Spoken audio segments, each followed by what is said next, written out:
Hola, yo soy Cecilia Omar. Vamos a dar continuidad con los teóricos, en este caso de dolor opioides.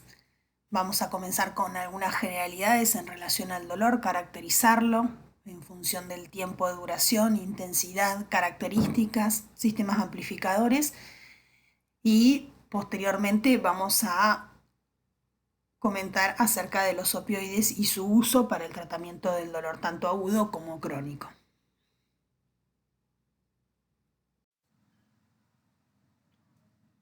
Definir el dolor y hacerlo de tal manera que resulte una definición de aceptación unánime es un proceso bastante complejo y hasta se podría decir que casi imposible.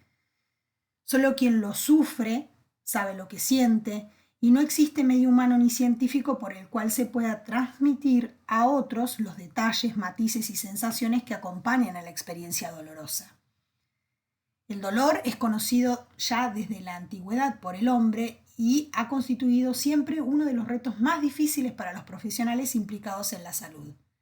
La experiencia del dolor empieza desde la infancia, cuando el organismo es atacado o se lesiona. Aprendemos a utilizar la palabra dolor para expresarlo, pero el aprendizaje también lleva a utilizar la misma palabra ante experiencias que no tienen una causa externa, atribuyendo su origen a una causa interna del organismo. Por eso que la Asociación Internacional para el Estudio del Dolor elaboró una definición que es la que más ampliamente se ha utilizado para definir el dolor, como una experiencia sensorial y emocional displacentera asociada a un daño tisular real o potencial o descripta en términos de tales daños.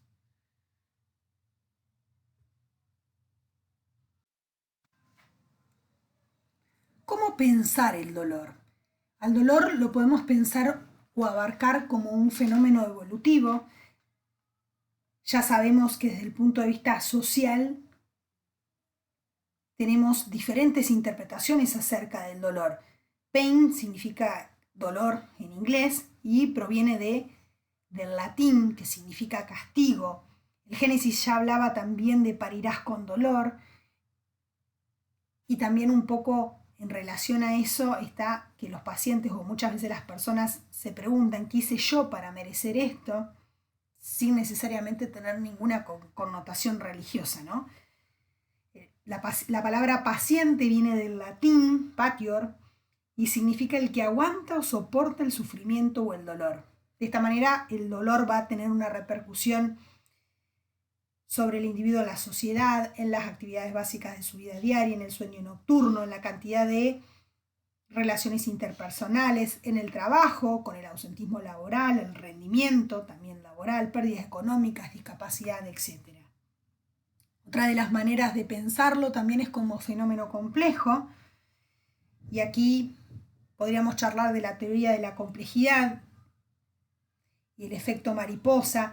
¿Esto qué quiere decir? Que diferentes, resumiendo, ¿no? Que diferentes estímulos nociceptivos pueden tener diferentes interpretaciones del dolor e incluso interpersonales. Como así también un mismo tratamiento puede tener diferentes respuestas para uno o diferentes pacientes, o incluso respuestas inesperadas. El dolor como fenómeno clínico. El dolor es un síntoma y que influye negativamente en la calidad de atención y en la satisfacción de los pacientes, porque bueno, muchas veces es un motivo de consulta muy frecuente en el consultorio, en atención primaria. El alivio es inadecuado, aumentando la mortalidad, muchas veces es subvalorado, subestimado, subregistrado, no aparece el registro en las historias clínicas cuando el paciente nos manifiesta que tiene dolor, y todo esto conlleva a que además este dolor en estos pacientes sea subtratado. Y otra de las formas de pensarlo también, bueno, es como fenómeno biológico, que es lo que vamos a desarrollar a posterior. Pero no debemos limitarnos estrictamente a eso, sino pensar que es algo que tenemos que pensarlo desde las diferentes áreas para poder interpretarlo.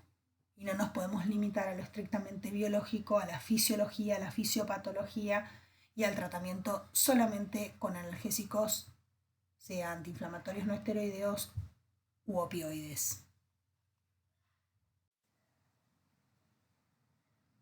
En el estudio del dolor es habitual utilizar diferentes clasificaciones de los tipos de dolor que van a tener un valor clínico tanto para el enfoque diagnóstico como para el enfoque terapéutico. Según el tiempo de evolución, podemos hablar de dolor agudo y crónico, y según los mecanismos fisiopatológicos, es decir, que desencadenan este estímulo doloroso, tenemos el dolor nociceptivo, que incluye el somático y el visceral, y el dolor neuropático.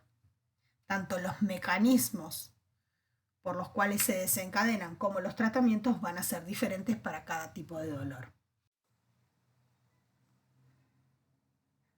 Según su perfil temporal de aparición, podríamos clasificarlo en agudo y crónico. El dolor agudo es una experiencia normalmente de inicio repentino, duración breve en el tiempo y con remisión paralela a la causa que lo produce. Existe una relación estrecha temporal y causal con la lesión tisular o la estimulación nociceptiva producida por una enfermedad. Es menos frecuente, pero también se puede asociar a algún proceso neuropático, como por ejemplo la neuralgia del trigémino. En general, la duración del dolor agudo se extiende desde pocos minutos a varias semanas. Dentro de las causas más frecuentes de dolor agudo tenemos la visceral y la de músculo esquelético. Al dolor agudo se le ha atribuido una función protectora.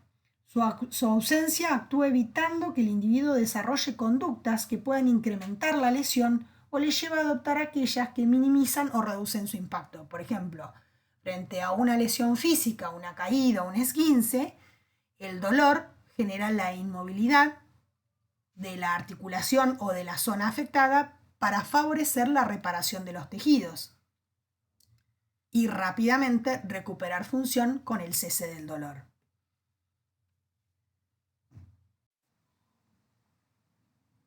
El dolor crónico, a diferencia del anterior, se extiende más allá de la lesión tisular o la afectación orgánica con la que inicialmente existió relación.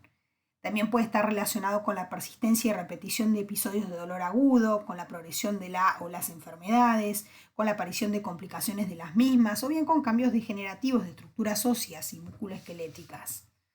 Por ejemplo, acá puede aparecer el dolor crónico por cáncer, fracturas patológicas, artrosis, artritis, etc. El dolor crónico es percibido por quien lo sufre como inútil porque no previene ni evita el daño del organismo. Acá generalmente ya pasaron de semanas a meses desde que se inició el estímulo doloroso, y tanto su naturaleza como la intensidad presentan una gran variabilidad en el tiempo. En muchas ocasiones las quejas se perciben como desproporcionadas a las enfermedades subyacentes o a la causa que lo pueda estar produciendo. Esto tiene una gran repercusión sobre las esferas psicológicas que implican ansiedad, ira, miedo, frustración o depresión, y esto a su vez pueden contribuir a incrementar más la percepción dolorosa y se genera como un círculo vicioso que perpetúa la signo-sintomatología.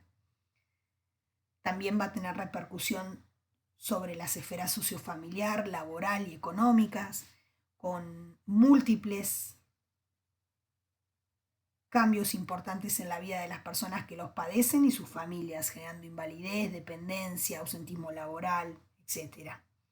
La necesidad del uso de fármacos para intentar aliviar o paliar ese dolor se convierte muchas veces en un riesgo potencial de uso, abuso o de autoprescripción de fármacos, no solamente de los analgésicos, sino también tranquilizantes, benzodiazepinas, antidepresivos y otros fármacos que se pueden llegar a utilizar.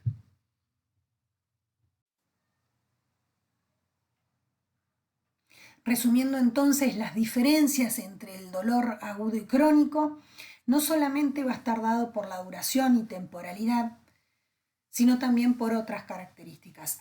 Desde el punto de vista evolutivo, el dolor protege contra un daño tisular y promueve la curación limitando el movimiento, que es lo que generalmente sucede en el dolor agudo. para favorecer la reparación de los tejidos y recuperación de la función. O sea, el dolor opera como una fuerza motivacional protectora para modificar una conducta. ¿Sí? Tiene una función protectora. Pero cuando hay un desbalance en la regulación del contexto, se puede convertir en un problema y en un sistema que es vulnerable a la desregulación, es decir, donde generalmente hay algún condicionante previo que favorezca a la persona para que se convierta en un trastorno crónico. Es decir, aparecen respuestas excesivas, el desbalance y aparece la cronicidad con un componente psíquico muy importante. La respuesta orgánica, en este caso del dolor crónico, predominan los síntomas más del tipo vegetativo, es decir, anorexia, estreñimiento, disminución de la libido, insomnio, mientras que en el agudo más del tipo adrenérgico, aumento de la frecuencia cardíaca, respiratoria, tensión arterial, sudoración, dilatación pupilar, etc. El componente afectivo en el agudo va a ser más del tipo de la ansiedad, mientras que en el crónico generalmente se puede acompañar de la depresión, con agotamiento físico, donde allí el objetivo terapéutico va a ser intentar aliviar el dolor con el tratamiento farmacológico, que no siempre es la única solución, sino también mejorando la funcionalidad y optando también por el acompañamiento psicológico y otras medidas desde el punto de vista de la rehabilitación y de la kinesio para mejorar ese dolor crónico, que muchas veces es de difícil tratamiento.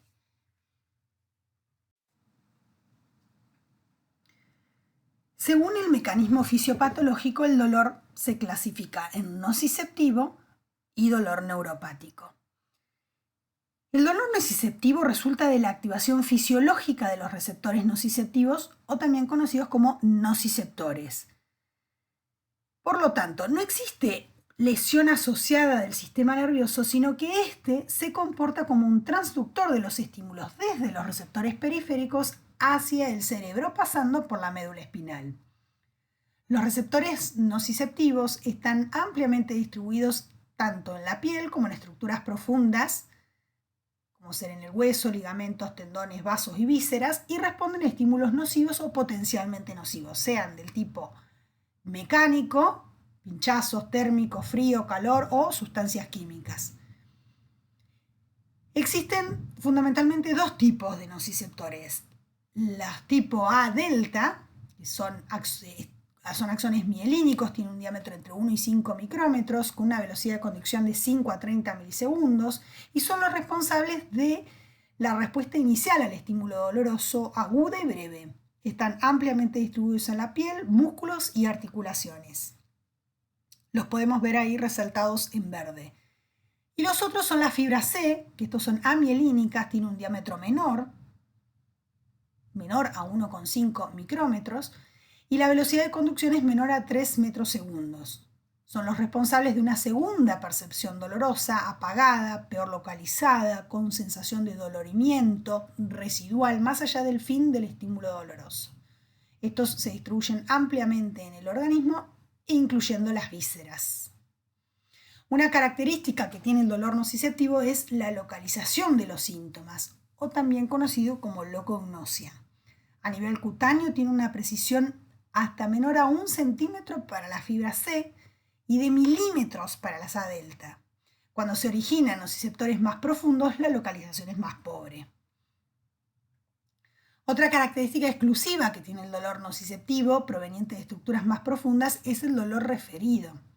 Este es percibido de manera segmentaria, es decir, el cerebro lo ubica en áreas de inervación de músculos o piel que corresponden al nivel espinal de la víscera que origina los estímulos.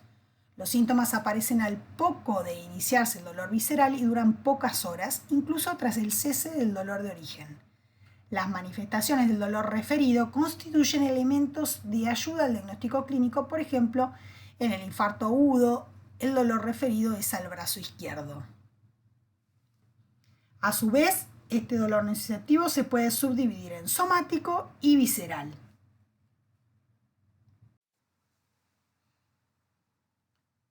El dolor nociceptivo se subdivide en somático y visceral.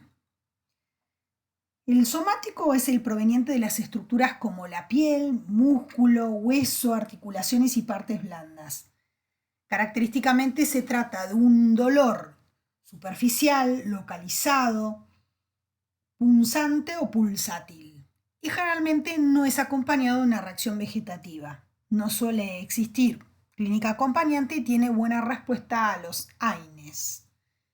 En cambio, el dolor visceral se origina en las mucosas y serosas de los órganos, en músculo liso, en los vasos. Es un dolor más profundo, interno, mal localizado, sordo, muchas veces descrito como opresión o tracción. Y en algunos casos, la afectación visceral puede añadir un componente de dolor de tipo cólico, como el cólico biliar, el cólico renal, etc. Este sí generalmente va asociado a una reacción vegetativa intensa, es decir, descarga adrenérgica, y puede ir con clínica acompañante de dolor referido. Este es percibido de manera segmentaria, es decir, el cerebro, ¿qué hace? Ubica en las áreas de inervación de los músculos o de la piel que corresponden al nivel espinal de la víscera que se encuentra afectada, que está emitiendo los estímulos, como en el caso del infarto agudo de miocardio irradiado al cuello o al brazo, o bien el dolor apendicular irradiado hacia el epigastrio, etc. Este generalmente aparece a las pocas horas de haberse desencadenado el estímulo y puede persistir aún después. Otro de los ejemplos podría ser espasmos de la musculatura estriada. Y este es el visceral, es que en la gran mayoría de los casos tiene muy buena respuesta a los opioides.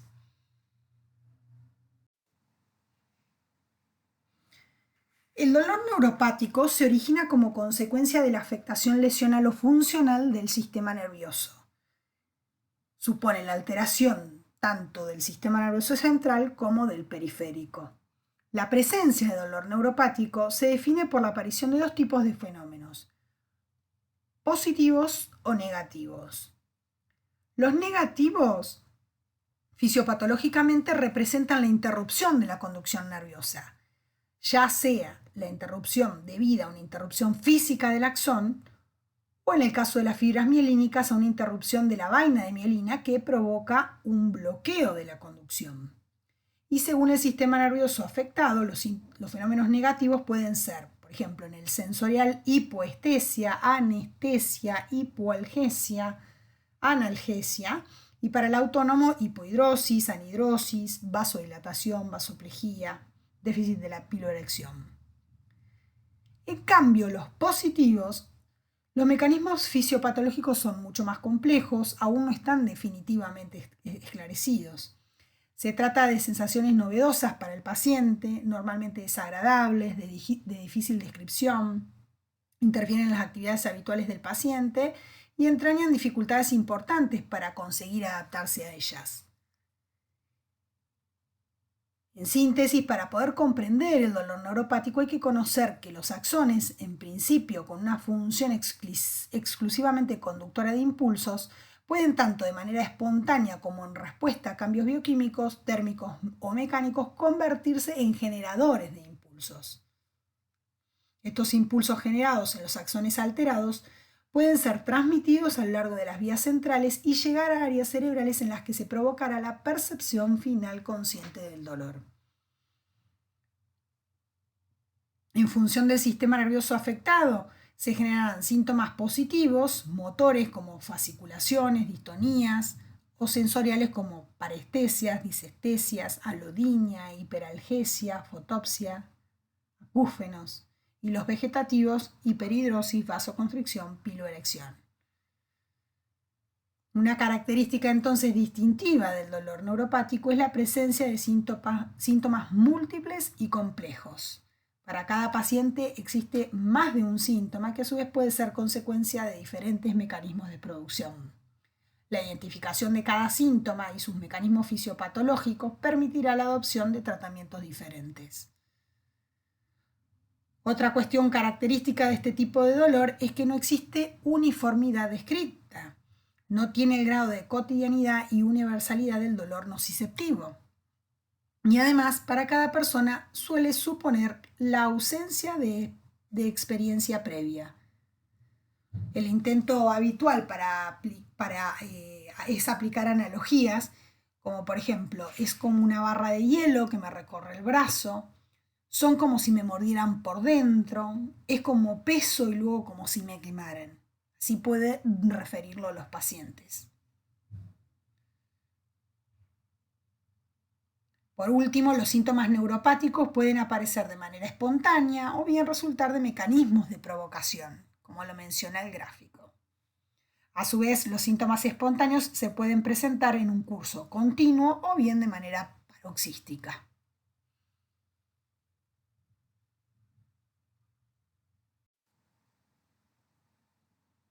Por último, según el curso de evolución, también podemos hablar de dolor continuo u episódico. El continuo es aún con ascensos y descensos de intensidad, pero persiste durante todo el día. Mientras que el episódico, existen periodos en el día en el que puede no existir dolor y se subdivide en incidental, que es el que aparece asociado a alguna actividad, por ejemplo, tos, caminar, apoyo o defecación. El intermitente, que es de manera espontánea, sin un factor desencadenante conocido. Y el fallo final de dosis, que es el que suele aparecer antes de tomar la dosis de un analgésico para el que está existiendo una respuesta adecuada. Es decir, no alcanza a cubrir el efecto analgésico el intervalo de dosis.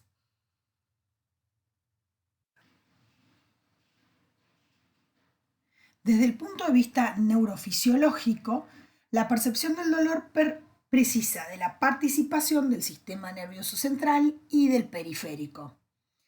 El dolor desencadena una serie de reacciones en ambos sistemas que permite la percepción del mismo con la finalidad de disminuir la causa y limitar sus consecuencias. En los procesos neurofisiológicos que participan del dolor debemos mencionar inicialmente la activación y sensibilización de los nociceptores periféricos, como habíamos mencionado, de las fibras A delta, que son las que conducen las señales de dolor de corta latencia que precisan de respuestas rápidas, y de las fibras C, que informan también sobre sensaciones de dolor quemante y de latencia más larga, y estas son fibras más lentas y son nociceptores polimodales porque además responden a múltiples estímulos, no solamente los dolorosos, sino térmicos, mecánicos y químicos. Una vez que se activan estos nociceptores periféricos y se realiza la transducción, es decir, la transmisión de los estímulos nociceptivos a través de las aferencias primarias. Van a viajar por fibras aferentes a través de los axones para ingresar al asta posterior medular. Se va a producir la modulación e integración de la respuesta nociceptiva a nivel del asta dorsal medular. Luego, la transmisión por las vías ascendentes que van a decusarse y viajar por el haz espinotalámico. Se van a integrar la respuesta en los centros superiores, en diferentes estructuras encefálicas, para pasar por el tálamo y finalmente la corteza, y poder completarse con la percepción. Finalmente, el control descendente por las vías encéfaloespinales que van a producir la modulación.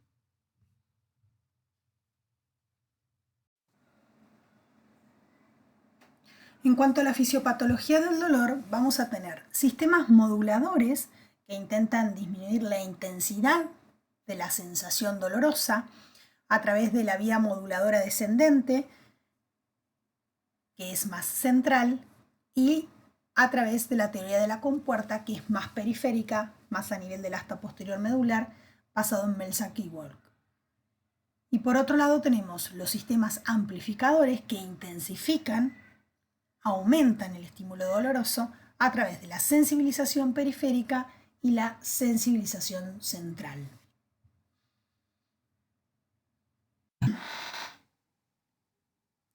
La vía moduladora descendente reduce la intensidad o la percepción dolorosa. Esto está dado o mediado a través de vías nerviosas, fibras inhibitorias descendentes, que van a descargar neurotransmisores a nivel del asta posterior medular y de esta manera se reduce la transmisión o las aferencias hacia el sistema nervioso central con la reducción de la percepción dolorosa. Por ejemplo, una situación de riesgo frente a un robo o posibilidad de sufrir algún daño físico. Si ese daño se produjera, una lesión punzocortante o la que fuera, en una situación de riesgo extremo, si se produce, no vamos a percibir en ese momento el dolor por la gran descarga de noradrenalina, por el miedo de ese momento. Una vez que desaparece esa situación de riesgo, vamos a percibir, pero en ese momento puntual de riesgo extremo, no la vamos a percibir. Por ejemplo, una caída, alguna lesión, algún golpe les debe haber pasado de tener, digamos, el miedo o la gran descarga adrenérgica impide en ese momento sentir el dolor y posteriormente cuando uno se va de esa situación de riesgo, empezamos a percibir el dolor y nos damos cuenta que realmente sufrimos un golpe importante o la lesión fue importante, porque en ese momento de riesgo extremo y mucho miedo, la descarga adrenérgica reduce justamente esta percepción. Otra situación pueden ser las actividades placenteras por la gran liberación de endorfinas, sea la actividad física o lo que nos guste hacer. También intervienen otros neurotransmisores como la serotonina, la dopamina y los cannabinoides. Es por eso que aquí en estas vías pueden ser de utilidad como coadyuvantes del dolor algunos antidepresivos que inhiben la recaptación de serotonina y noradrenalina. Y de esta manera, al haber mayor cantidad de neurotransmisor a nivel del asta posterior medular, podemos reducir esas aferencias y esa percepción dolorosa.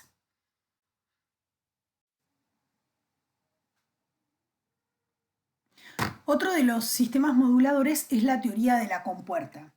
A nivel del asta dorsal, los dermatomas se comportan como una compuerta que permite la entrada de una u otra de las llegadas. Es decir, van a llegar vías nociceptivas y vías no nociceptivas, para después continuar por una misma vía común. De esta manera, si yo reduzco los estímulos nociceptivos, favoreciendo el pasaje de otros, por ejemplo, estimulando el tacto, se va a ver reducida la transmisión del estímulo doloroso. Un ejemplo de esto puede ser, funcionaría limitando la entrada de estímulos. Una de las maneras que tenemos de actuar a través de esta teoría es, por ejemplo, el sana-sana que le hace la madre al niño cuando se golpea, estimulando los mecanorreceptores y el estímulo del tacto, que son no nociceptivos, van a competir en el ingreso a nivel del asta posterior y van a pasar más este estímulo del tacto, reduciéndose el estímulo nociceptivo. Otro es frente a la picadura de la avispa, que se le coloca barro frío. Ese frío es un estímulo no nociceptivo y de esta manera reduce las aferencias nociceptivas con la reducción del pasaje del estímulo doloroso. Y otros también pueden ser lo que muchas veces se utiliza en los tratamientos, TENS, que es la neuroestimulación transcutánea, que también busca o intenta realizar lo mismo. O movilizar la aguja en acupuntura, también es otro de los mecanismos que funcionan a través de la teoría de la compuerta. O sea, pasa más otro estímulo y se reduce el pasaje de la nocicepción y de esta manera el estímulo doloroso. Los sistemas amplificadores intentan perpetuar el dolor. Uno de ellos es la sensibilización periférica, que comprende la hiperalgesia primaria y secundaria. En el área de la injuria se liberan una verdadera sopa de mediadores que son los responsables de los signos inflamatorios que aparecen. Esto está mediado por prostaglandinas, leucotrienos, bradykininas, serotonina, histamina, interleuquina, sustancia P, péptido relacionado al gen de la calcitonina. Todos estos mediadores aumentan la sensibilidad de los nociceptores y este es el fenómeno que se conoce como hiperalgesia primaria, que es el que ocurre en el área de la lesión. Aquí a mencionar las prostaglandinas, como bien ya dijimos, que lo que hacen entonces es aumentar la sensibilidad de los nociceptores. Y aquí tenemos uno de los posibles sitios de intervención, que es el de los antiinflamatorios. Pero rodeando esa zona de la injuria inicial aparece un área periférica de aumento de la sensibilidad, y esa es la zona de la hiperalgesia secundaria. Y esto ocurre porque no solamente los impulsos nerviosos viajan hacia la médula, sino que también hay un flujo nervioso antidrómico que libera sustancia P y péptido relacionado al gen de la calcitonina, las zonas vecinas a la lesión, originando vasodilatación, que es de tipo neurogénica, y liberación también de mediadores, serotonina, histamina, etcétera, que van a sensibilizar un número mayor de los nociceptores vecinos. Entonces amplifican el área de inflamación. Estos fenómenos mencionados que ocurren en el sitio de la lesión se denominan sensibilización periférica. Pero bueno, aún así todo no alcanzan para explicar toda la hipersensibilidad que se asocia al dolor agudo. Estos fenómenos periféricos mencionados junto con la andanada de estímulos nerviosos aferentes inician cambios en el sistema nervioso central que pueden dar la sensibilización central. Esto clínicamente lo podemos evaluar en el área de la lesión porque vamos a ver signos de empastamiento cutáneo, trofoedema, con una coloración rosada, con hiperalgesia y alodinia cutánea. O sea, es una sopa inflamatoria sensibilizante, podríamos decir. La estimulación nociceptiva mantenida genera cambios adaptativos funcionales y estructurales en el sistema nervioso central, conocido como neuroplasticidad, la cual representa una respuesta inespecífica del sistema nervioso central a la estimulación sensorial persistente. La neuroplasticidad es de hecho un mecanismo fisiológico que participa en otros procesos como la memoria y el aprendizaje. Sin embargo, en el caso del dolor, se transforma en un mecanismo que amplifica y mantiene el mismo, y es lo que se denomina sensibilización central. El sustrato neurofisiológico de la neuroplasticidad del dolor son los grupos neuronales del asta posterior medular que emplean principalmente el neurotransmisor excitatorio glutamato y sus receptores N-metildiaspartato. Existen evidencias que sugieren que en estas neuronas la activación de genes de activación rápida y genes secundarios dan origen a múltiples respuestas funcionales y estructurales, como ser la aparición de nuevas sinapsis neuronales, la disminución de los mecanismos inhibitorios, la expresión de canales iónicos, y que esto se puede resumir en cambios temporales, espaciales y de sensibilidad. Los aminoácidos excitatorios glutamato y aspartato interactúan con los receptores ionotrópicos N-metildiaspartato y los no N-metildiaspartato, que son los AMPA y kainato.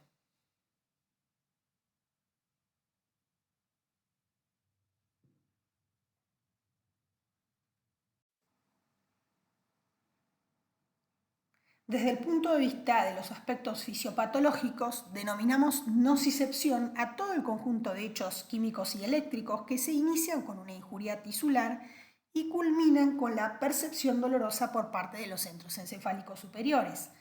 Aunque la anatomía y la fisiología son muy complejas y nos queda mucho por aprender aún, desde el punto de vista didáctico lo podemos dividir en 4 procesos: transducción, transmisión, modulación y percepción.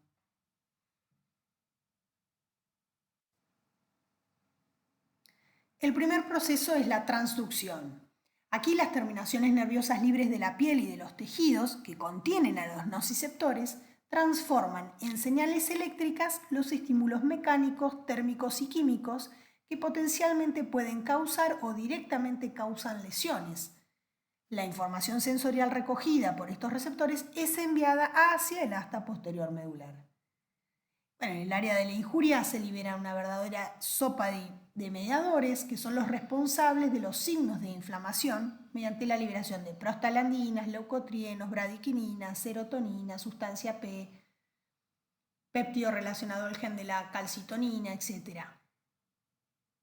Algunos de estos mediadores, como por ejemplo las prostaglandinas, aumentan la sensibilidad de los nociceptores y este es el fenómeno conocido como la hiperalgesia primaria que ocurre en el área de la lesión. Aquí tenemos la hiperalgesia primaria, secundaria, con la sensibilización periférica que habíamos mencionado. Y desde el punto de vista farmacológico, es fácil deducir aquí entonces la relación entre inflamación y dolor. En este caso, los antiinflamatorios que modifican estos mediadores químicos de la inflamación indirectamente tendrán beneficios sobre este tipo de dolor. Por ejemplo, los glucocorticoides.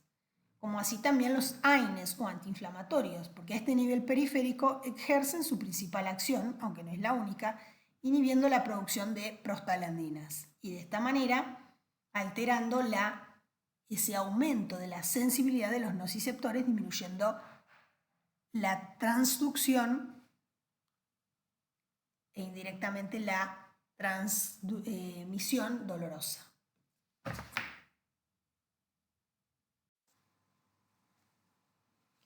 Los axones aferentes primarios activados por los nociceptores son las fibras sensitivas A delta, que son las poco mielinizadas, y principalmente las fibras C, que son las no mielinizadas, que ingresan a la médula espinal a través de los ganglios de las raíces dorsales para terminar en las neuronas de las astas posteriores, verdadero centro de procesamiento de la información nociceptiva. La sustancia gris del asta posterior de la médula se divide en 10 capas, que son las láminas de Rexel. Las fibras C terminan principalmente en la lámina 2, que es la sustancia gelatinosa, y las fibras A delta en las láminas 1 y 5, haciendo sinapsis con interneuronas y neuronas de segundo orden, las cuales constituyen las vías ascendentes. Los neurotransmisores mejor identificados en esta sinapsis son la sustancia P y el glutamato. Principalmente a nivel presináptico, pero también a nivel postsináptico, existen una importante población de receptores opioides que tienen acción inhibitoria y explican parte del efecto analgésico de estos fármacos. La transmisión nociceptiva asciende principalmente por los haces espinotalámicos, aunque hay otros también menos relevantes como el espino hipotalámico, espino reticular y el espino pontoamigdalino, para hasta hacer nuevamente sinapsis en los núcleos ventrobasales del tálamo, donde las neuronas de tercer orden envían axones a la corteza somatosensorial y a las regiones del cerebro involucradas en las respuestas afectivas al dolor, que es el sistema límbico, y las respuestas autonómicas, el hipotálamo, el estrés y la respuesta sueño-vigilia. Acá entonces, desde el punto de vista farmacológico, cualquier fármaco que deprima la conducción nerviosa tiene una potencialidad analgésica. Y aquí tenemos los anestésicos locales, por ejemplo, que bloquean la conducción nerviosa en forma no selectiva, o sea, porque bloquean tanto lo sensitivo como lo motor. Y esa es la base de los efectos anestésicos y analgésicos de los anestésicos locales. Es un sitio de acción analgésica importante de los opioides. Justamente es aquí la inhibición pre- y postsináptica en las astas dorsales sin afectar otras modalidades de conducción nerviosa. Este conocimiento es lo que ha conducido al uso ampliamente difundido de los opioides por vía peridural y subaracnoidea. Y aunque menos claro, pero también con algún efecto analgésico, tenemos los anticonvulsivantes como la difenilidantoína, carbamazepina, clonazepam, gabapentina, también que alteran la conducción nerviosa y tienen utilidad como analgésicos fundamentalmente en el dolor de tipo neuropático.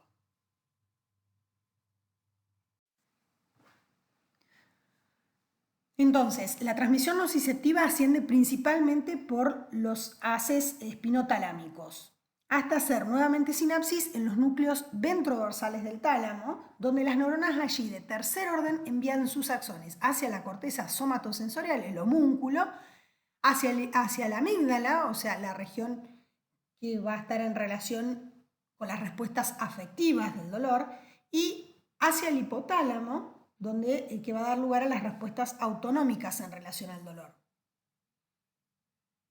Entonces, a nivel tálamo cortical, el dolor se hace consciente, o sea, aparece la sensación subjetiva del dolor, y se realiza la integración de todas las aferencias nociceptivas con los elementos propios de la persona, como ser la personalidad y las experiencias previas de dolor que haya tenido. A este nivel, cualquier fármaco que deprima la conciencia, un hipnótico o algún anestésico general, puede evitar la percepción consciente del dolor, pero el paciente no recordará, tendrá amnesia, y sin embargo, si el fármaco no actúa en otros sitios, será un mal analgésico, ya que no evitará las respuestas autonómicas y endocrinas como la taquicardia, hipertensión y la hiperglucemia que pueden aparecer en situaciones de dolor agudo. A este nivel actúan los anestésicos generales, tanto inhalatorios como endovenosos, como también barbitúricos, benzodiazepinas, el alcohol, ¿sí? Y los opioides, que también alteran la percepción del dolor, no solo porque deprimen la conciencia, sino porque actúan modificando la respuesta emocional. El paciente refiere que le duele, pero que no le importa. Y finalmente tenemos la modulación, que hace referencia a las vías inhibitorias descendentes. Los núcleos mesencefálicos, como a nivel de la sustancia gris periacueductal, tenemos las vías serotoninérgicas. A nivel protuberancial, locus cerúleo, tenemos las vías noradrenérgicas, que van a descender haciendo sinapsis a nivel del núcleo del rafe, a nivel vulvar, y envían señales a la médula espinal, dando lugar a las terminaciones de serotoninérgicas y noradrenérgicas, que junto con los circuitos medulares locales, que también contienen otros mediadores como ser encefalinas, GABA, acetilcolina, constituyen un verdadero sistema inhibitorio de la nocicepción. También pueden estar involucrados algunos núcleos talámicos o hipotalámicos. Estas son las vías que, si las estimulamos, reducimos la nocicepción o la percepción dolorosa. Y acá teníamos algunos antidepresivos, bloqueantes de la recaptación de serotonina y noradrenalina, como pueden ser los IRS, inhibidores de la recaptación de serotonina, o los antidepresivos tricíclicos, que pueden tener o ejercer alguna acción analgésica por el aumento de las aminas en este sistema inhibitorio.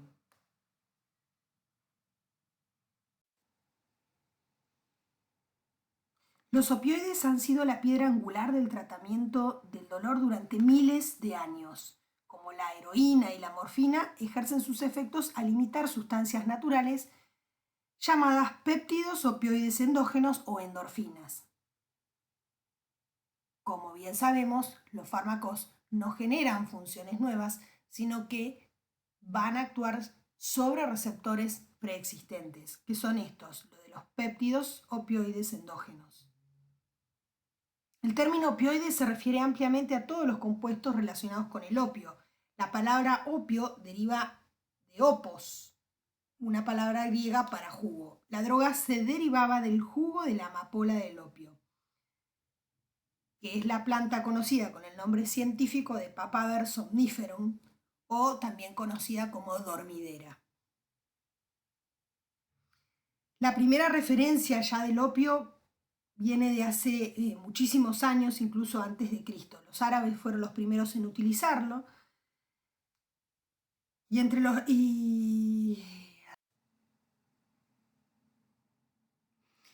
acto de aliviar el dolor es tan viejo como la profesión médica. Las consultas por dolor son de las más frecuentes en la práctica diaria y el impacto que el dolor tiene en la sociedad sigue siendo aún muy importante. En general, los profesionales de la salud no reciben un adecuado entrenamiento en el manejo y hay muchos estudios que demuestran que hay porcentajes altos de pacientes que persisten sufriendo innecesariamente dolor tanto agudo como crónico, por ser inadecuadamente tratados. De acuerdo a esta definición, reconocemos que el dolor no es solo una experiencia sensorial, es decir, de los sentidos, sino que destaca el componente emocional, que puede constituir uno de los aspectos más importantes a considerar, especialmente en el tratamiento del dolor crónico. Y recuerda que puede existir dolor sin lesión tisular, de manera que no puede considerarse como psicógeno un dolor cuyo origen orgánico no ha sido localizado. Los dolores crónicos de sensibilización central muchas veces no logramos encontrar un origen claramente orgánico y, como veíamos previamente, la sensibilización central está íntimamente relacionada con la neuroplasticidad para la evolución al dolor crónico. Entonces, aquí tanto en el dolor agudo como el crónico, de intensidad moderada a severa, vamos a utilizar opioides para su tratamiento. El dolor agudo es el que va acompañado de respuestas autonómicas, taquicardia, aumento de la presión arterial, sudor y respuestas también endócrinas como el aumento del ACTH, cortisol.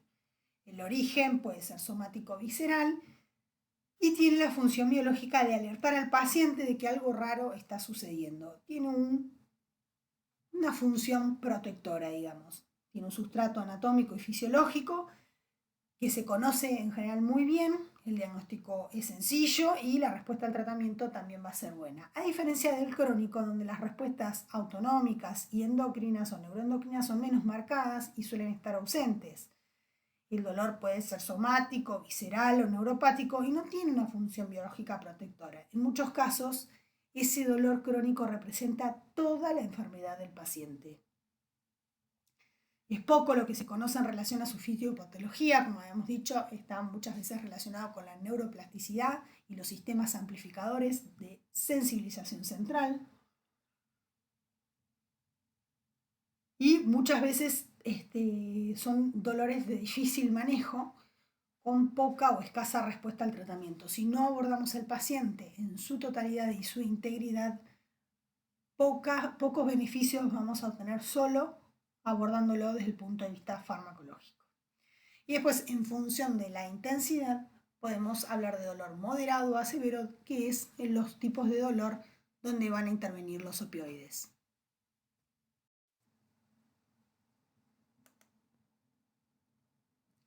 Según entonces la escalera analgésica de la OMS, los opioides van a tener un rol importante para el tratamiento del dolor moderado y del dolor grave.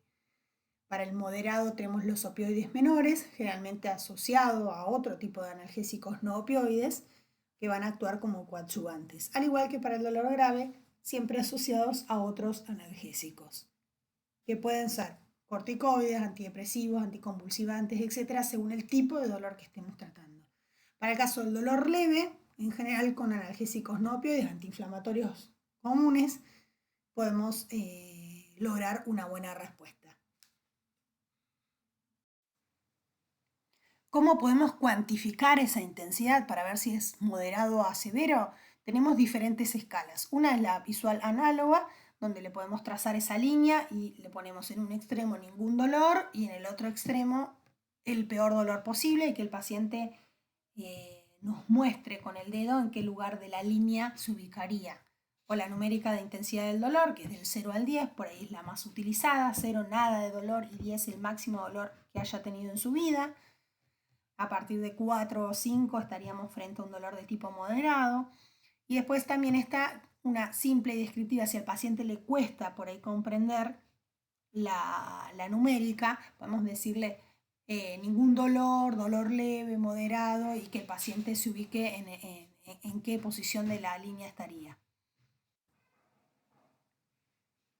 Otra de las escalas que podemos también evaluar intensidad es la de von Baker, que es la de las caritas, que se puede utilizar bien en pediatría o en pacientes por ahí con poco recurso cognitivo que no pueden interpretar las otras escalas. Bueno, con cuáles de estas caritas se identificaría, ¿no? Para poder cuantificar y ver si estamos frente a un dolor moderado o severo. Por supuesto que si el paciente no puede caminar por dolor, seguramente estamos frente a un dolor entre moderado a severo.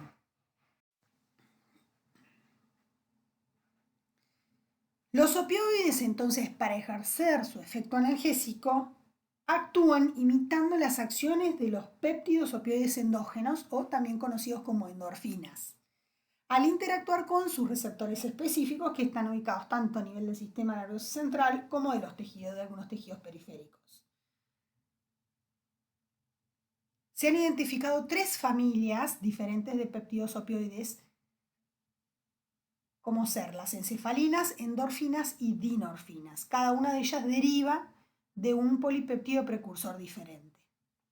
Hay una que deriva de la propia melanocortina, que es un precursor ya conocido porque además es el precursor de péptidos no opioides como la ACTH, la hormona estimulante de melanocitos, y la lipotrofina. Hay una relación aparentemente entre el enlace del estrés y de los sistemas opioides. Hay 3 tipos de receptores clásicos de opioides: mu, kappa y delta. En los últimos años, la Unión de Farmacología Internacional adoptó una nomenclatura para los receptores de opioides, a saber, para los mu-MOP, para los delta-DOP y para los kappa-COP. Y también hay otros que serían los NOP, que son también de la familia de los péptidos opioides, pero que no tienen trascendencia clínica. Se sabe ya que los fenómenos intracelulares más claros en relación a los receptores de opioides es que están acoplados a la proteína GI. De esta manera se reduce la actividad de la adenilato ciclasa con la reducción del AMP cíclico, aumentando la conductancia de los canales de potasio y disminuyendo la entrada del calcio. Esto va a conducir a la hiperpolarización neuronal y de esta manera disminuye la liberación de neurotransmisores que da como resultado la inhibición de la conducción nociceptiva.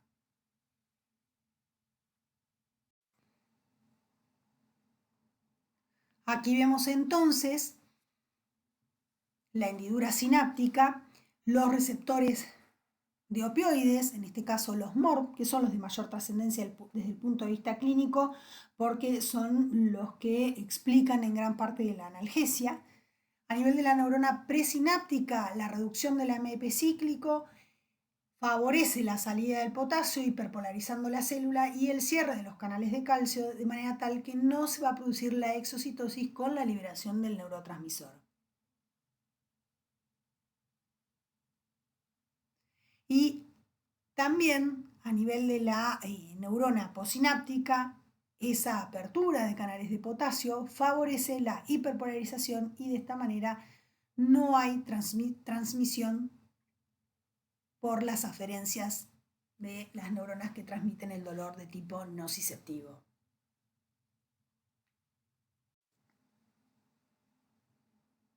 Aquí vemos un poquito más en detalle el mecanismo de acción de los opioides a nivel del asta posterior medular, que es uno de los sitios principales donde actúan los opioides. ¿Qué pasa en condiciones fisiológicas frente a una lesión o a un estímulo nociceptivo? El aumento del AMP cíclico, la activación de la proteína quinasa a nivel de la neurona, de la fibra C, va a favorecer la apertura de canales de calcio, el ingreso del calcio, exocitosis, liberación del glutamato a nivel de la hendidura, y el glutamato, interactuando con sus receptores de N-metildiaspartato, va a favorecer también el aumento de calcio, despolarización y aumento del estímulo nociceptivo. Cuando administramos los opioides, la morfina, por ejemplo, actuando a nivel de los receptores mu o MOR, que es la terminología más nueva, van a, actuando vía GI, reducir las concentraciones del AMP cíclico, por ende no van a favorecer la apertura de los canales de calcio, la reducción del calcio a nivel intracelular inhibe o no habrá exocitosis, por lo tanto no hay liberación del neurotransmisor. Y de esta manera no va a haber despolarización celular, por lo tanto no va a haber transmisión del estímulo nociceptivo, tanto a nivel de las fibras C como de la segunda neurona.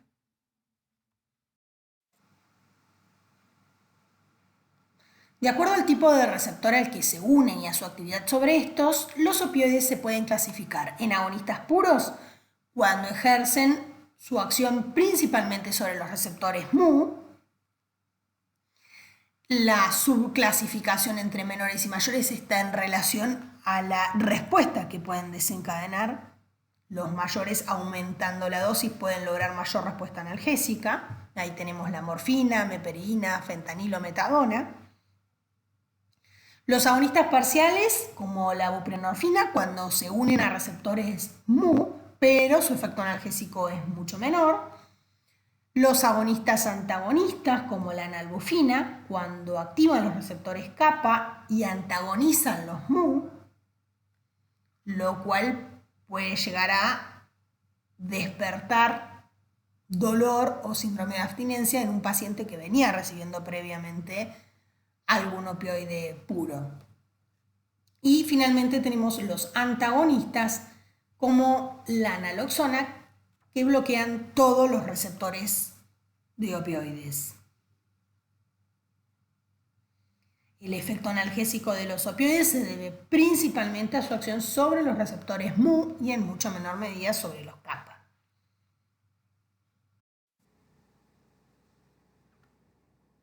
La Organización Mundial de la Salud propuso un método para aliviar el dolor por cáncer basado en un número pequeño de fármacos y baratos que habían sido revisados. Eso en su momento, ¿no? Esta escalera, que es la que habíamos visto previamente, es una estrategia simple y efectiva que bien aplicada alivia a más del 80% de los pacientes. Entonces,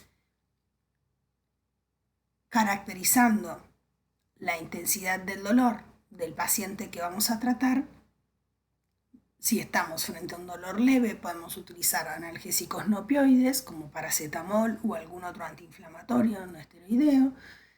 Si el dolor es moderado, pasamos al segundo escalón y acá utilizamos los opioides débiles. Podemos seguir utilizando los fármacos del primer escalón y asociar, por ejemplo, codeína o tramadol. Y si el dolor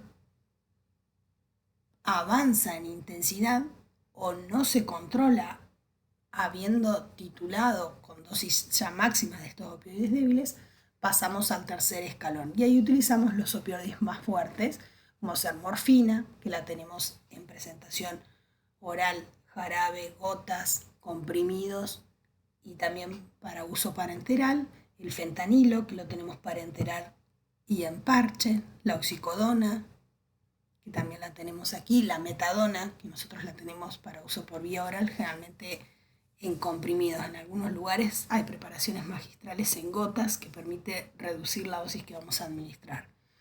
Siempre asociando, podemos continuar asociando algún analgésico, ¿sí? Habrá que ver qué dolor estamos tratando y en función de eso veremos con qué lo vamos a asociar o con qué vamos a coadyuvar.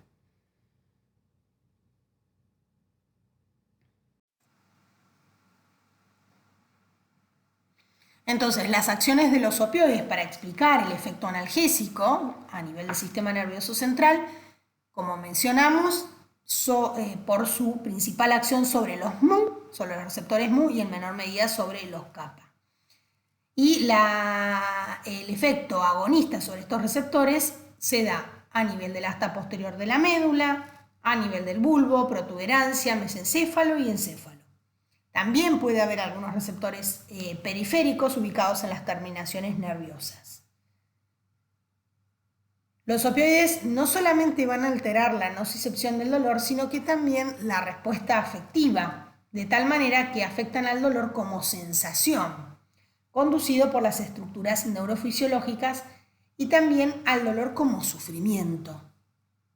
Los dolores de tipo somático y visceral tienen buena respuesta a la administración de opioides, a diferencia del dolor neuropático, donde en general la respuesta analgésica es más pobre.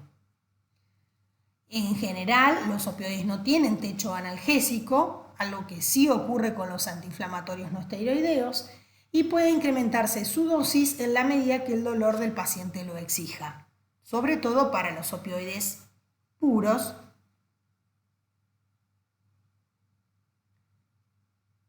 Si bien tienen un efecto relativamente selectivo por las vías nociceptivas y las otras modalidades sensoriales no se ven afectadas, a dosis terapéuticas puede observarse sedación, somnolencia, embotamiento mental y más raramente euforia.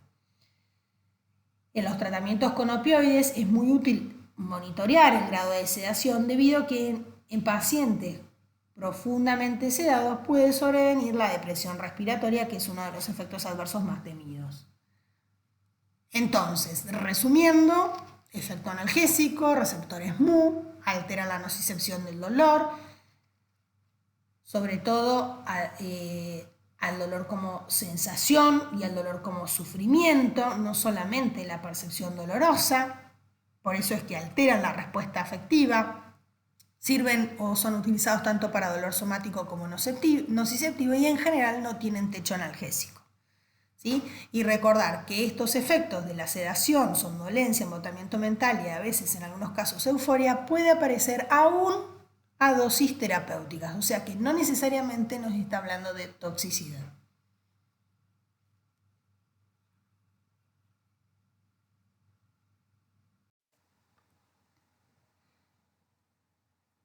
La morfina y casi todos los otros agonistas opioides que se utilizan en clínica ejercen sus efectos a través de los receptores opioides mu, kappa y delta. Muchos de estos receptores están distribuidos en una amplia gama de órganos y tejidos, lo cual va a explicar la gran mayoría de los efectos adversos aún utilizados a dosis respiratorias. Uno de ellos, y el más temido, es la depresión respiratoria.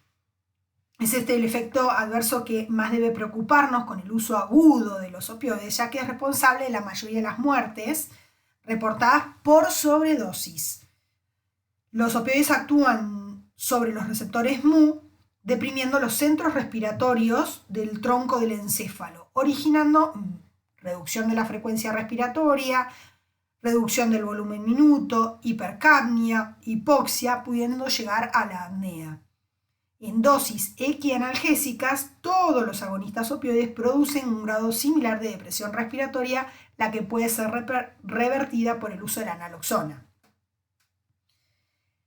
Hay que tener en cuenta que el riesgo de depresión respiratoria aumenta con el uso simultáneo de otros depresores del sistema nervioso central, a mencionar como benzodiazepinas, alcohol, neurolépticos, y por ende la asociación con estos otros depresores debería evitarse.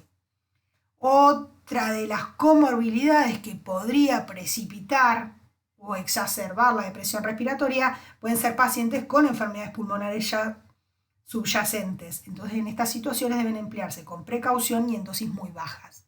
De todas maneras, si utilizamos opioides en el tratamiento de dolor crónico o de dolor de tipo oncológico, donde vamos a iniciar con un ascenso de dosis paulatina, el riesgo de depresión respiratoria puede no ser de tanta trascendencia.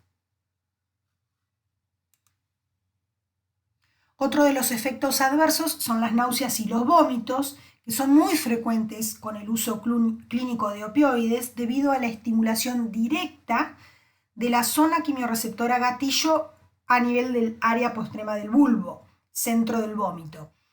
En los pacientes, se ha visto que en los pacientes que están postrados, la frecuencia y aparición de náuseas y vómitos es menor que en los pacientes ambulatorios que deambulan, lo cual sugiere que habría aparentemente algún componente vestibular que pudiera estar interviniendo en la producción de estos mecanismos. En general, en dosis equianalgésicas, es decir, equivalentes, no hay mayores diferencias en la incidencia de náuseas y vómitos con el uso de los diferentes agonistas opioides. Es bastante común. A este efecto adverso en general se genera tolerancia, por eso muchas veces cuando iniciamos el tratamiento con opioides coadministramos de manera conjunta durante un periodo corto de tiempo algún antiemético para evitar justamente este efecto adverso y de esta manera la no adherencia al tratamiento.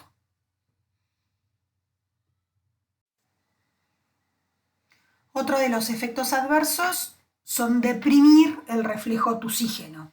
Tanto la morfina como otros opioides deprimen el reflejo de la tos, al menos en parte por un efecto directo a nivel del centro vulvar de la tos. Tienen un buen efecto antitusivo. Históricamente se ha utilizado la codeína con el fin de tratar la tos, aunque hoy se dispone de otros opioides que tendrían igual eficacia con posiblemente menor incidencia de efectos adversos. Uno de ellos podría ser el dextrometorfán, que viene en forma de presentación de jarabe. Otro de los efectos adversos que pueden aparecer también a nivel del sistema nervioso central son las convulsiones, que en general en dosis usuales o dosis terapéuticas son excepcionales las apariciones de convulsiones y raramente pueden aparecer solamente cuando se utilizan en dosis muy altas. Particularmente la meperidina, que es uno de los opioides puros, tiene un metabolito tóxico, es la normeperidina, que es tóxico a nivel del sistema nervioso central, aparentemente teniendo un efecto excitador que en pacientes, sobre todo que tienen alteración de la función renal, se podría acumular y dar lugar a la aparición de convulsiones a una dosis terapéuticas. Con el gran inconveniente de que este metabolito que induce la aparición de convulsiones con el uso de la meperidina no puede ser antagonizado con el uso de la naloxona. Por eso es que se ha desestimado el uso de la meperidina, sobre todo muchas veces en pacientes internados con pancreatitis, por ejemplo, por este efecto adverso que si en el caso de que llegara a aparecer que el paciente tiene un cuadro severo donde el deterioro de la función renal puede aparecer, al no poder antagonizarse con la naloxona, es un problema. Entonces tenemos otros opioides más seguros para esas situaciones puntuales. Otro de los efectos adversos a nivel del sistema nervioso central es la miosis, que produce una miosis puntiforme, bien característica y patognomónica por acción sobre los receptores Mu, y esto está dado por el efecto excitador sobre el nervio parasimpático que inerva la pupila. Es un efecto adverso al que generalmente se produce tolerancia. Otro de los efectos son las alteraciones endocrinas que pueden disminuir las concentraciones plasmáticas de múltiples hormonas por inhibición, por efecto inhibitorio a nivel hipotalámico, o sea, reducir de hormona luteinizante, folículo estimulante, ACTH, testosterona, cortisol y algunas endorfinas. Sin embargo, no está claro el impacto clínico que esto puede tener, con aumento sí de la producción de prolactina. O sea, pueden tener hiperprolactinemia y obviamente todo esto va a tener también repercusiones sobre la libido, ¿no? A nivel del aparato cardiovascular, los opioides pueden producir hipotensión por vasodilatación arterial y venosa, por inhibición de los reflejos vasoreceptores, y obviamente esto va a ser mucho más marcado aún con opioides liberadores de histamina, como es el caso de la morfina, que favorece la liberación de histamina a partir de los mastocitos. Si bien la hipotensión es un efecto adverso, va a tener relevancia desde el punto de vista clínico en pacientes que tengan alteraciones hemodinámicas previas y sobre todo cuando la administramos por vía endovenosa. Si quisiéramos evitarlo porque el paciente tiene riesgos desde el punto de vista hemodinámico, podríamos utilizar el fentanilo, que es otro opioide que no es liberador de histamina. Por otro lado, no debemos dejar de mencionar que la morfina tiene un efecto muy bien conocido en la cardiopatía isquémica, tanto en la angina de pecho como en el infarto agudo de miocardio, justamente por este efecto vasodilatador con reducción de la precarga, inotropismo, cronotropismo, y esto altera en forma favorable todos los determinantes del consumo miocárdico de oxígeno y ayuda a aliviar la isquemia. Por ende, esto que en algunas situaciones puede ser un efecto adverso, en la cardiopatía isquémica es un efecto deseado de la morfina. A nivel del aparato digestivo, el efecto adverso característico y más frecuente de los opioides es la constipación y que está presente en la gran mayoría de los pacientes que reciben tratamientos crónicos con opioides. Esto se debe a la disminución de la motilidad intestinal propulsora. Por otro lado, hay reducción de las secreciones de todo el tracto digestivo y esto contribuye a la desecación de las heces y al estreñimiento. Estos efectos digestivos son mediados por receptores Mu y delta a nivel del intestino, pero también habría algún efecto a nivel del sistema nervioso central. Desde la antigüedad ya se sabe o se han utilizado los opioides para el tratamiento de la diarrea. Uno de los opioides muy conocidos es la loperamida, que se utiliza con buena eficacia antidiarreica y por tener menor efectos adversos a nivel del sistema nervioso central. El vaciamiento gástrico también está retrasado y esto puede alentecer mucho la absorción de fármacos administrados por vía oral, otro punto a tener en cuenta. Y por otro lado, a nivel de el esfínter de Oddi, aumentan el tono con el aumento de la presión a nivel de la vía biliar.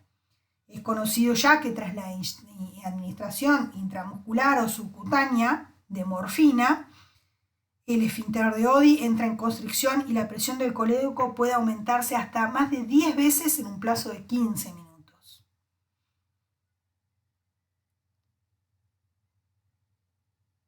Es por eso que, algunas personas con dolor cólico vesicular pueden tener exacerbación o bien no tener alivio del dolor cuando reciben opioides.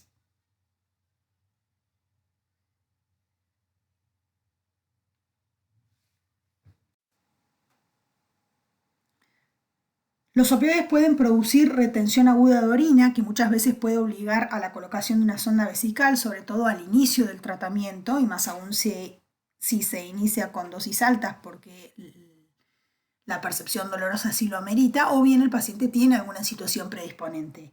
Por eso es que siempre hay que controlarlo y sospecharlo. Esto se debe a que se inhibe el reflejo de micción y aumenta el tono del esfínter vesical externo. Este efecto adverso, afortunadamente, se desarrolla tolerancia, o sea que si aparece en los primeros días de tratamiento o en las primeras semanas. A nivel de la piel, es frecuente la aparición de pruritos, sobre todo cuando utilizamos morfina, suele ser muy molesto. Es independiente de la vía de administración, puede surgir por vía oral o bien por vía parenteral, especialmente cuando se utiliza por vía peridural y subaracnoidea. Esto se debe a que la morfina es una droga básica y favorece la liberación de histamina no mediada por inmunoglobulinas. Estimula a nivel de la membrana del mastocito, favoreciendo su liberación. Si bien esto en gran parte, como les mencionaba, está atribuido a la liberación de histamina, en el caso particular de la morfina o la meperidina, además es un mecanismo neural a nivel del asta posterior de la médula que responde al antagonismo por naloxona. Y aparentemente este mecanismo neural a nivel del asta posterior es el que mayor trascendencia tendría para explicar el prurito.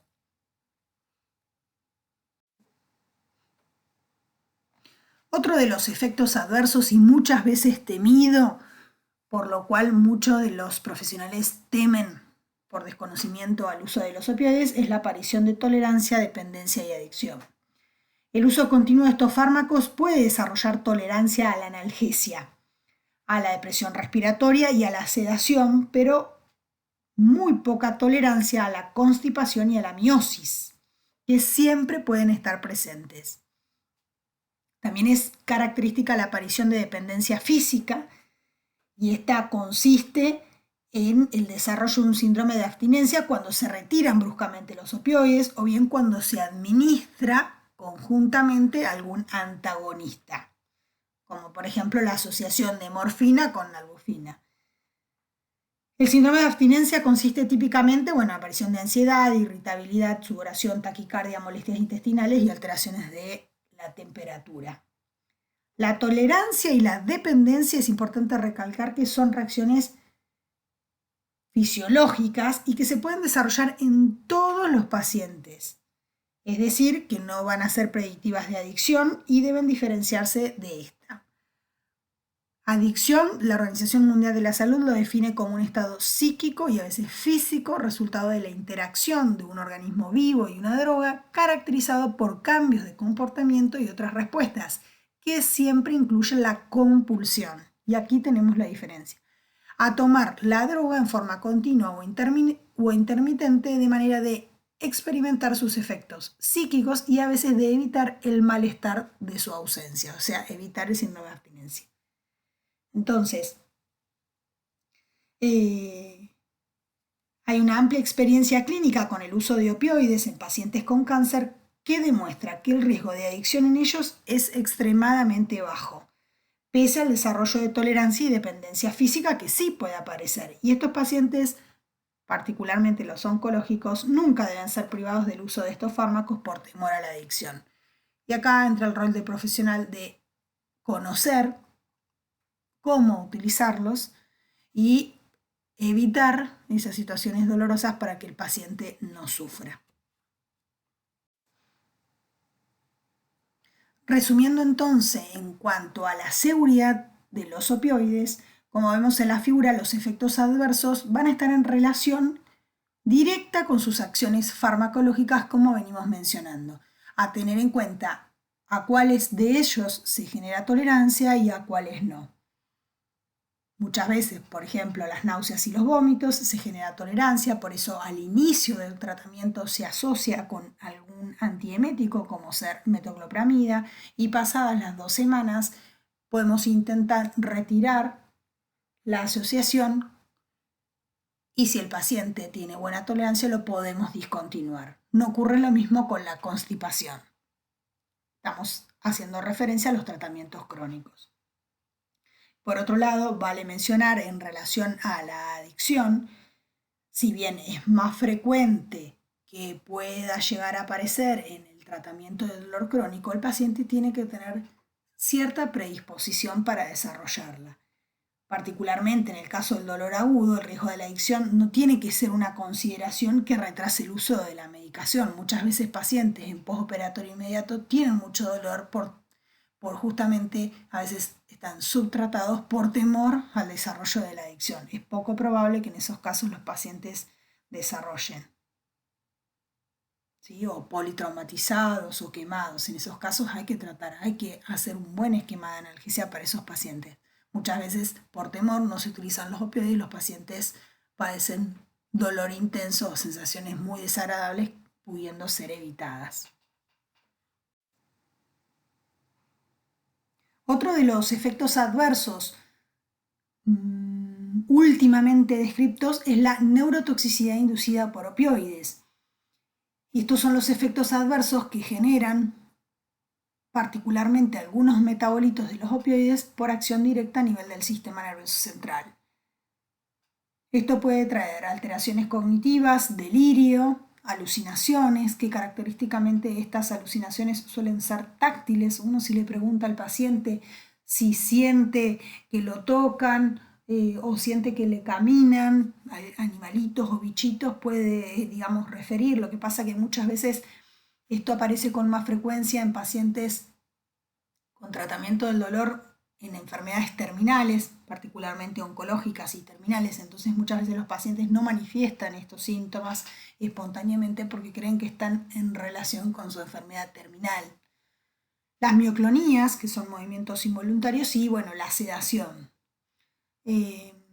La morfina particularmente da 2 metabolitos, la morfina 6-glucurónido, que es el principal metabolito y que posee actividad farmacológica prácticamente indistinguible de la morfina y es la que explica en gran parte la gran mayoría de los efectos adversos por acción sobre los receptores mu, como náuseas, vómitos, constipación, etc.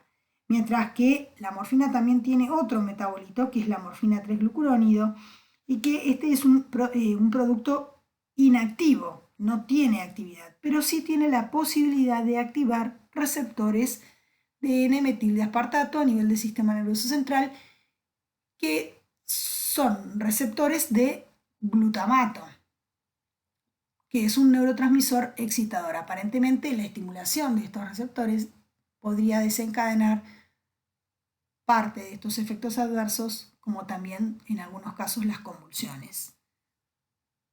En cuanto a la etiología, bueno, lo que mencionábamos está en relación con la acumulación de metabolitos tóxicos. No solo está descrito para la morfina, también con otros, pero con la morfina se ve con más frecuencia. Y se habla también de una hipersensibilidad idiosincrática. Otra de las cosas que debe hacernos sospechar esto es el aumento del dolor. A pesar de estar con dosis altas de opioides, el dolor aparece o aumenta y siempre descartando la progresión de enfermedad, ¿no? La neurotoxicidad inducida por opioides no aparece en todos los pacientes. Los que tienen mayor predisposición a desarrollarlo son pacientes con deshidratación, insuficiencia renal por el acúmulo de los metabolitos, porque estos metabolitos, la morfina 6-glucurónido y 3-glucurónido, se eliminan por vía renal, entonces hay deterioro de la función renal, puede haber acúmulo de metabolitos, la insuficiencia hepática, por la misma razón, no va a haber metabolismo, y el deterioro cognitivo previo, que son todos pacientes que además también tienen mayor predisposición a hacer los síndromes confusionales, ¿sí? Con el delirium y dar cuadros que pueden llegar a confundir. Pero bueno, en estos pacientes que reciben crónicamente debemos pensarlo, ¿sí? Buscar las alucinaciones táctiles, si el síndrome confusional aparece, la aparición de las mioclonías, preguntarle al paciente, ¿usted siente que se le mueve? Se da más que nada a nivel de extremidades, que alguna parte del cuerpo se mueve sola. Muchas veces, si no preguntamos, los pacientes no lo relatan. Nosotros tenemos que buscarlo. En el caso de que lo encontremos a la neurotoxicidad inducida por opioides, el tratamiento incluiría en principio la hidratación, porque si estamos hablando de que es un paciente que está deshidratado o con insuficiencia renal, hidratarlo puede mejorar. Eventualmente rotar el opioide también es otra de las indicaciones, reducir la dosis, discontinuarlo, si fuera posible, ¿no? Veremos frente a qué paciente estamos.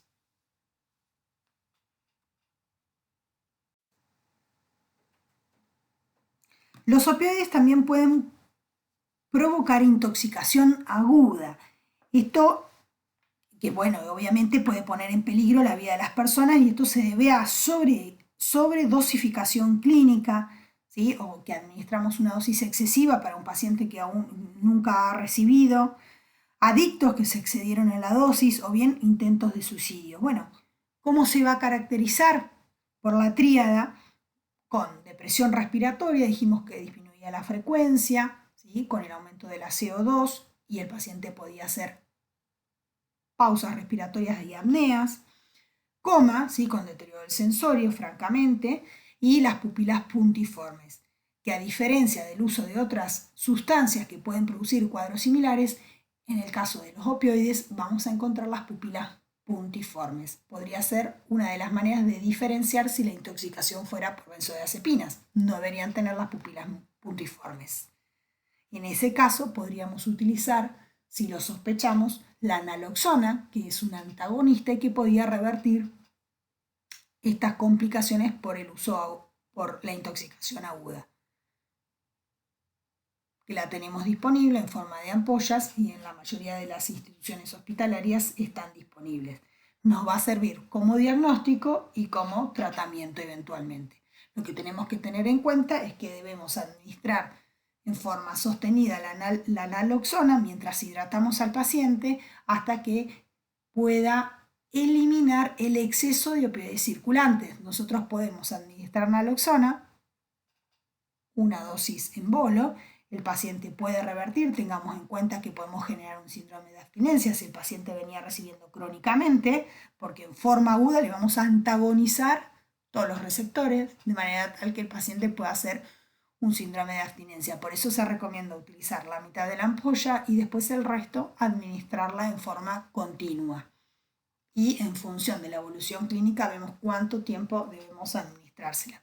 Pero debemos darle tiempo al organismo para que elimine ese exceso de opioides. Puede que suspendamos la naloxona y reviertan otra vez la depresión, el coma, ¿sí? Y tengamos que volver a administrar. Esto va a depender de la cantidad a la que haya estado expuesta y bueno, de la función renal y hepática que tenga el paciente.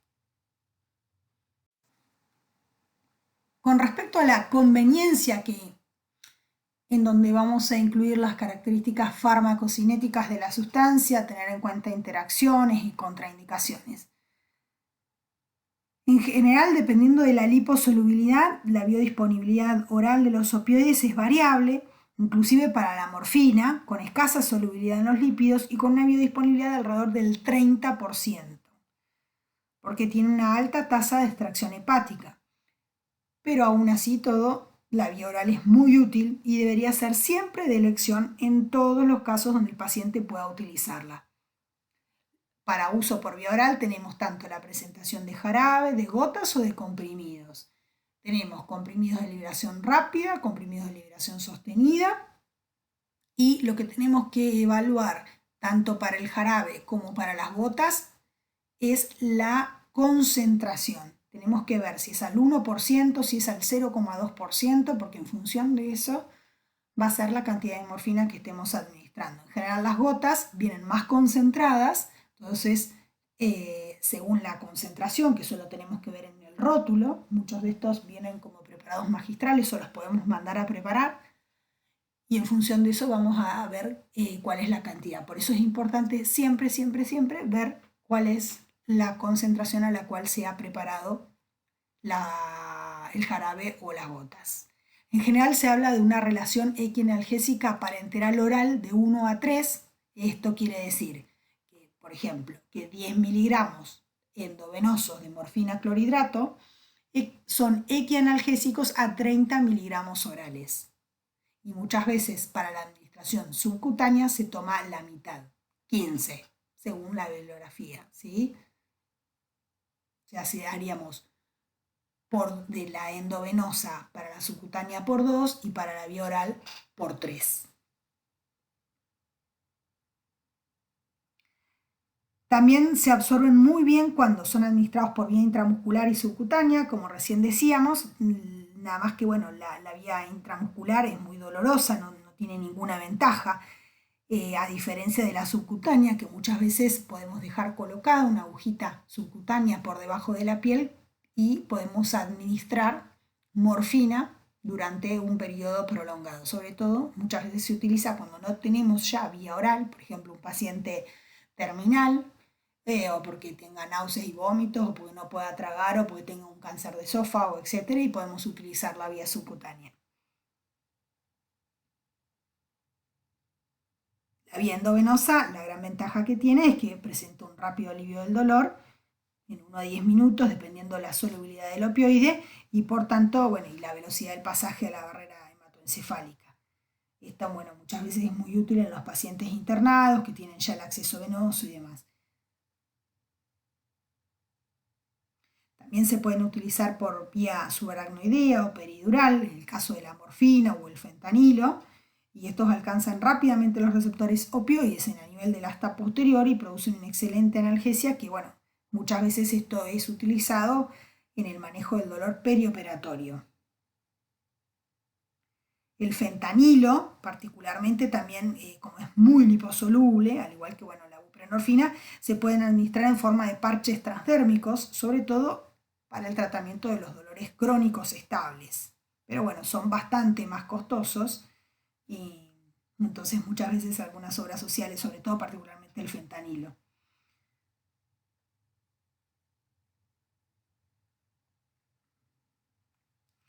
Lo que hay que tener en cuenta entonces, como dijimos, son las dosis equianalgésicas. Cuando se cambia de una vía, por ejemplo, parenteral, o sea, subcutánea o intramuscular, a la vía oral, o a la inversa. Entonces ahí debemos recordar que la morfina tiene una biodisponibilidad oral muy baja y tenemos que hacer el ajuste correspondiente. Con respecto al metabolismo, principalmente es hepático y la eliminación es renal. En el caso de la morfina tiene dos metabolitos principales, la morfina 6-glucurónido, que es la que tiene actividad similar a la morfina y explica en gran parte la gran mayoría de los efectos adversos, y la morfina 3-glucurónido, que es inactiva y que explicaba la neurotoxicidad inducida por opioide activando los receptores de N-metildeaspartato.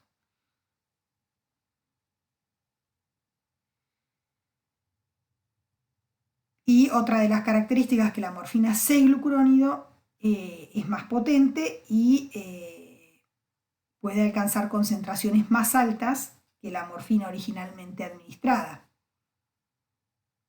Y esto explicaría en parte el efecto analgésico cuando utilizamos morfina en tratamientos crónicos. Con respecto a la vida media, con la excepción de la metadona, en general hay que administrar en múltiples dosis diarias. En el caso particular de la morfina se toma 4 horas la vida media, que esto puede variar según la función renal del paciente, la edad del paciente, ¿sí? A veces, si tenemos en cuenta que se eliminan por vía renal y hay un deterioro de la función renal, podemos administrarlo cada 6 o cada 8 según las características de nuestros pacientes y no necesariamente cada 4 por el riesgo de efectos adversos que pueden aparecer por la acumulación de la misma. Y tener en cuenta también que hay una gran variabilidad interindividual en la farmacocinética de los opioides, tienen un margen de seguridad estrecho. Entonces, bueno, la titulación hay que individualizarla para cada paciente, individualizar la dosis que tenga la mejor relación entre el efecto analgésico y los efectos adversos de cada paciente. Ahí vemos también la morfina clorhidrato, que es la que nosotros tenemos, la que vamos a ver disponible en todos lados, que viene 10 miligramos por mililitro. Las ampollitas son de 1 mililitro, o sea que cada ampollita tiene 10 miligramos. Es la misma que vamos a utilizar para uso por vía endovenosa y para uso por vía subcutánea. Algunas consideraciones en cuanto a la conveniencia para las formas de presentación o las vías de administración. En la primera imagen vemos una vía subcutánea colocada. Generalmente se recomienda una zona de fácil acceso de la piel. Es una agujita muy pequeña de uso subcutáneo que se coloca por debajo de la piel y queda con este Tegaderm, que es un adhesivo transparente que permite ver el estado de la vía subcutánea, bien cuidada, preparando la medicación con buenas técnicas de higiene, limpiando la tubuladura siempre con alcohol antes de introducir, manteniendo la medicación en una cajita con buena técnica y demás, puede durar hasta 30 días. Siempre hay que mirar la tubuladura para ver si hay aparición de pus o de sangre. En esos casos deberíamos recambiar la vía antes, ¿no? No vamos a esperar los 30 días. Eso según el tipo de vía que utilicemos, las características del paciente. La morfina se puede pasar perfectamente, al igual que otra medicación, sobre todo cuando estamos tratando pacientes en cuidados paliativos y no tenemos vía oral. Después tenemos la buprenorfina, que viene en presentación en parches. Es un agonista parcial, nosotros lo tenemos en parches de 5, de 10 y de 20. Y la gran ventaja que tiene la buprenorfina es que el recambio va a ser semanal, que tiene metabolismo hepático y se elimina por bilis, más del 70% de la medicación, con un bajo porcentaje de eliminación por vía renal, con lo cual para los pacientes que tengan alguna alteración renal puede llegar a ser una ventaja.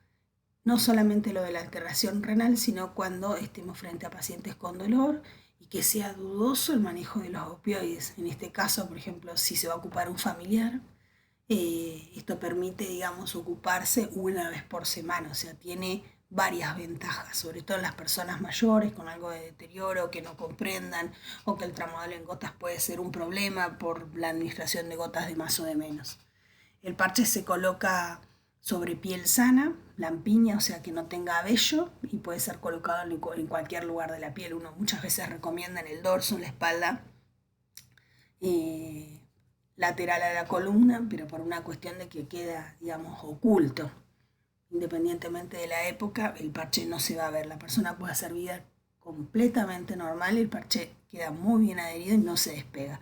A la otra semana, más o menos misma hora, colocamos hoy el otro parche. Lo que se recomienda es no colocar siempre sobre la misma zona. Colocamos el otro parche, 2-3 horas, retiramos el viejo y queda el nuevo. Lo mismo para el fentanilo, que también viene en presentación de parches.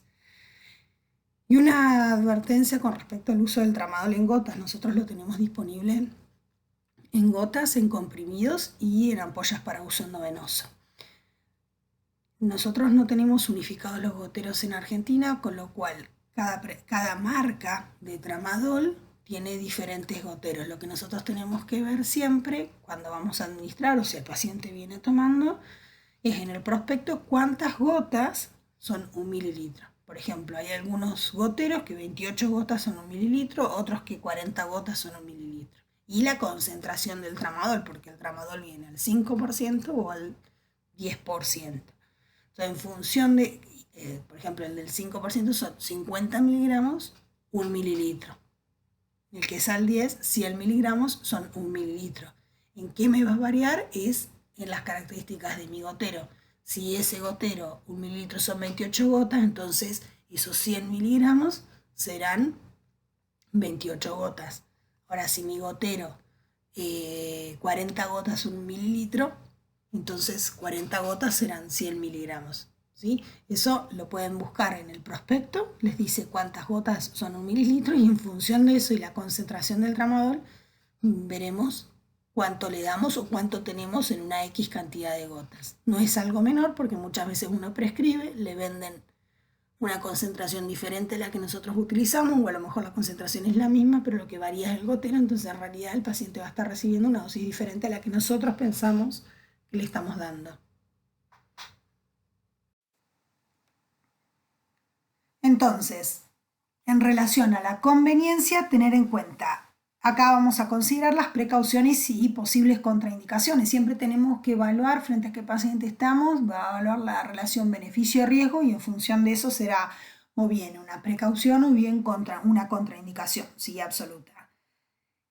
Tenemos que tener en cuenta entonces, como habíamos mencionado, la alteración de la función renal, de la función hepática, las personas de edad, o sea, las personas mayores, los menores de 6 meses, por el aclaramiento de la morfina, o sea, la conversión a glucurónidos y el metabolismo de fase 2, y también la eliminación renal, que puede verse alterada, disminuida. Tengamos en cuenta que si el aclaramiento renal cae a la mitad porque tiene la persona un clearance de 50, la vida media se va a duplicar. Entonces, si la vida media habíamos considerado de 4 horas como un valor estándar para la morfina, se nos va a duplicar a 8 horas. Por ende, podríamos espaciar el intervalo de dosis si necesitáramos estrictamente utilizar morfina para evitar justamente sedación, síndrome confusional, retención aguda de orina, convulsiones, etc. ¿Sí? Entonces tenemos que ser extremadamente cuidadosos ajustando la dosificación en función de las características de nuestros pacientes. Lo mismo con la función respiratoria en pacientes EPOC, asma, obesidad marcada por la marcada depresión respiratoria, que puede ser severa, entonces se deben administrar con extrema precaución. Las lesiones cerebrales no son en sí mismas contraindicaciones, pero la depresión respiratoria que pueden originar y el consiguiente aumento de la PCO2 con vasodilatación cerebral y aumento de la PIC, o sea, de la presión intracraneal, bueno, demandan ser muy cuidadosos con el uso de los opioides, sobre todo en pacientes ventilados.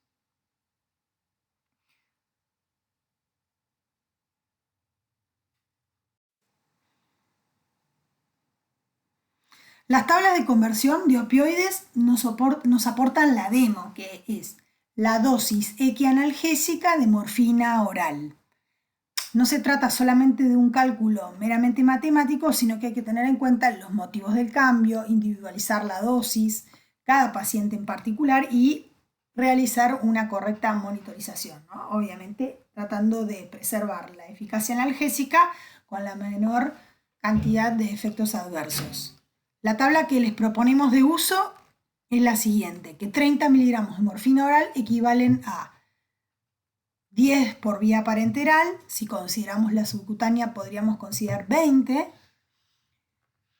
a 200 de codeína, entre 240 y 300 de tramadol, a 400 de meperidina, ¿sí? O a 10 de metadona. Entonces, esta tablita tenemos que saber que existe y a la hora de rotar el opioide o hacer alguna modificación en el esquema de tratamiento, podemos corroborar si está con tramadol y la queremos rotar a morfina, a cuánto la deberíamos rotar. ¿Sí? Más o menos 300 de tramadol son 30 de morfina. Si yo llego a 300, 400 de tramadol en el día y veo que no tengo buen control del dolor y necesito rotarlo o propongo rotarlo a morfina oral, voy a tener que arrancar con 30. ¿Sí? Siempre se recomienda ajustarla siempre en el valor más bajo para justamente evitar la aparición de efectos adversos. La que es más compleja y de mayor dificultad para la rotación es cuando queremos rotar a metadona. porque esta tiene una distribución muy amplia y esta sí debería ser aplicada o realizada por profesionales con alta experiencia. Resumiendo entonces, los principios del tratamiento farmacológico del dolor y del uso de la morfina, siempre tenemos que individualizar la vía de administración, la dosis y el intervalo para cada paciente. Los regímenes propuestos siempre por la bibliografía son simplemente guías que en algunos pacientes pueden resultar insuficientes o en otros excesivos, entonces cada paciente debe recibir la dosis necesaria de morfina que alivie su dolor. Siempre que sea posible, tenemos que utilizar la vía oral. Tenemos que recordar que los AINES suelen tener un techo terapéutico por encima del cual no es esperable un beneficio adicional. En cambio, la respuesta analgésica de la morfina depende de la dosis en forma lineal y esta solo debe estar condicionada por la aparición de los efectos adversos. Si el dolor se encuentra presente la mayor parte del tiempo, tenemos que pensar en administrar analgésicos a intervalos regulares y no a demanda. Cuando el dolor se hace crónico, no lo tratamos a demanda. La morfina la podemos administrar cada 4 horas, por lo que habíamos mencionado, porque es el tiempo de vida media, pero que debemos individualizar el contexto y cada paciente, vienen preparados de liberación prolongada que permiten su administración cada 12. Siempre debemos monitorear la eficacia, la seguridad del tratamiento y sobre todo al inicio o bien cuando rotamos de dosis o de opioides, ¿sí? Y bueno, siempre que sea posible, lo ideal sería el tratamiento multidisciplinario con acciones conjuntas y coordinadas que obviamente van a tener una mayor probabilidad de alcanzar el éxito. Bueno, muchas gracias.